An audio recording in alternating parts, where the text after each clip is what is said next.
Viernes de la cuarta semana del tiempo ordinario. Seguimos con la carta a los Hebreos. Hoy estamos en el capítulo 13, del 1 al 8, y nos trae una afirmación que justamente en este año jubilar nos suena muy fuerte, porque celebramos un jubileo por cada 25 años del nacimiento de Jesús, o bien de su resurrección. Y es así como el autor de la carta a los Hebreos termina el texto de hoy diciendo: Jesucristo es el mismo, ayer, hoy y siempre. Este fue el lema del jubileo del año 2000, donde muchos grupos fueron a poder celebrar su jubileo. Y seguramente este año también tendremos muchos grupos de distintas realidades que vayan también a Roma para celebrar el jubileo, o lo celebrarán en las distintas diócesis e iglesias que están nombradas. ¿Qué es lo que hay que conservar de Jesús? Bueno, por un lado tenemos que decir que la iglesia es una iglesia siempre dinámica, no porque cambie a Jesús, sino porque necesariamente la iglesia necesita adaptarse a todos los tiempos. Desde el punto de vista doctrinal, nos damos cuenta que Jesús le dijo a los discípulos: el Espíritu Santo les irá revelando todo. Quiere decir que la doctrina que reveló Jesús necesitaba ser explicitada ante distintas interpretaciones que se dan a lo largo de los tiempos. Y es por eso que cada siglo tuvo su concilio, donde doctrinalmente se fueron definiendo cosas como la doble naturaleza de Cristo, divina y humana, en una sola persona. Eso Jesús no lo predicó como unión hipostática, ¿no? Jesús predicó y la iglesia tiene que decir: bueno, a ver, ¿qué decimos de Jesús, de su naturaleza divina y de su naturaleza humana? Bueno, y eso se define en un concilio. Así también doctrinalmente la iglesia hoy tiene algunos dogmas cristológicos aplicados a María, como que es la Madre de Dios, por haber dado a luz al Salvador, pero en la Biblia no dice directamente que es la Inmaculada Concepción, que fue virgen antes, después del parto, y así también todos los dogmas marianos respecto a la Asunción de la Virgen y demás.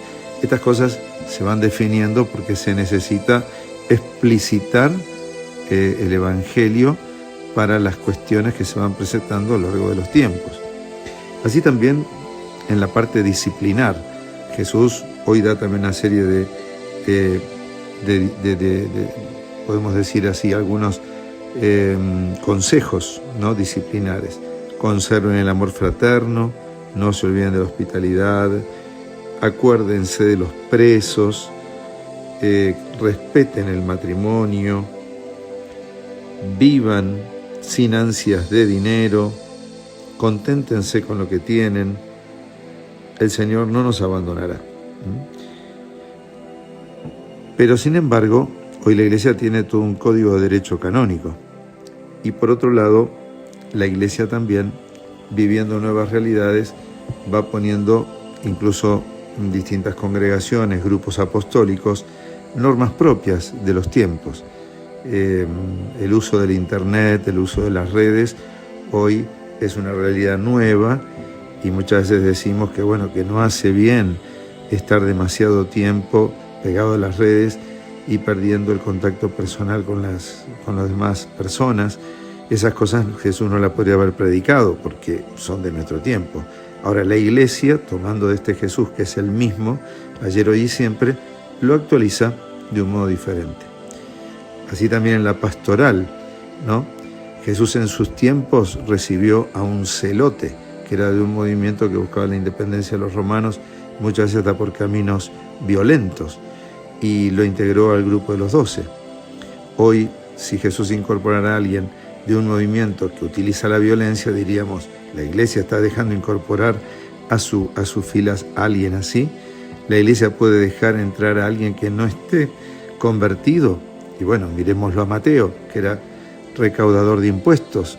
¿Cómo va a juntar un hombre apegado al dinero, como dice justamente el Evangelio de hoy? Y sin embargo, en aquellos tiempos como en estos, no nos tiene que asombrar que la Iglesia abra puertas. Porque si la Iglesia quiere recibir solamente a los buenos y a los justos, se queda sin nadie, porque apegado al dinero, faltar al respeto al matrimonio, tener este tipo de pecados, los sacerdotes los confesamos de personas que están adentro de la iglesia ya y muchas de hace mucho tiempo.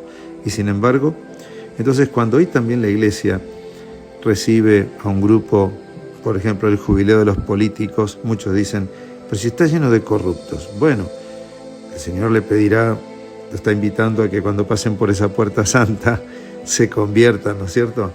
Ahora, en aquel tiempo Jesús llamó a muchos que no se convirtieron. Y así también, si pasa alguien que pertenece a algún movimiento propio de nuestro tiempo, que no comulga todo el movimiento con las cosas de la iglesia, llamémosle el movimiento LGTBQ, llamémosle movimientos sindicalistas, en los cuales también hay mucha corrupción. La iglesia mira al trabajador, la iglesia mira a la persona, la iglesia está mirando que sabe que todo ser humano necesita de Jesucristo. La iglesia sabe que todo ser humano necesita de Jesús y por eso ese Jesús que comió con pecadores, que se acercó a los distintos movimientos de su tiempo para brindarles el acercamiento a Jesucristo y un camino de transformación y conversión, hoy lo tiene que seguir ofreciendo a todos.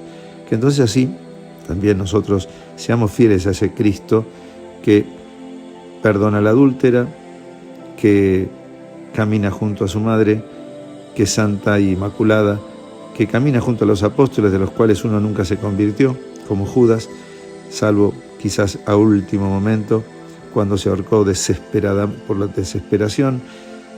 Dicen muchos, capaz que ahí fue su conversión. Pero no nos toca aquí hablar de este tema, solamente decir cómo Jesús le ofrece su gracia a todos y hoy ese Cristo la tiene que seguir ofreciendo a todos y la iglesia cuerpo de Cristo debe estar cerca de todos. Que así nos bendiga el buen Dios Todopoderoso que es el Padre, el Hijo y el Espíritu Santo. Amén.